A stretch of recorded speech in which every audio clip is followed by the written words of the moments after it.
இந்த சென்ட்ரல் லீக்கை வந்து கண்டுபிடிச்சி வெல்டிங் அடித்து இந்தமாரி க்ளீன் பண்ணி இந்தமாரி வெல்டிங் ஃபுல்லாக அடித்து எல்லாமே செய்து தர்றது யாரும் இல்லை, இவங்க தான்.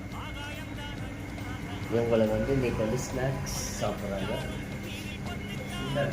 சுண்டல்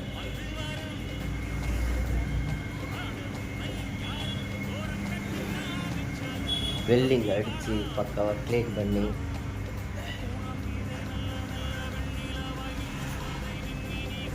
இந்தமாரி பக்காவாக க்ளீன் பண்ணுறாங்க. க்ளீன் பண்ணிட்டு இந்தமாரி இருக்கிற ஏசி இந்தமாரி ஆக்கி அப்புறம் இந்தமாரி வெல்டிங்காக அடித்து ஃபுல்லாக வெல்டிங் அடித்து ரெடி பண்ணி வைப்பாங்க. அதனால் இவங்களுக்கு எல்லாருக்கும் ஒரு ஆய் டாட்டா கட்டுறோம். நீங்களும் உங்கள் வீட்டில் ஏசி ரிப்பேர் பண்ணணும், நம்ம எம்எம்டி காலனியை தொடர்பு கொள்ளுங்கள். ஓகே, பாய், தேங்க்யூ.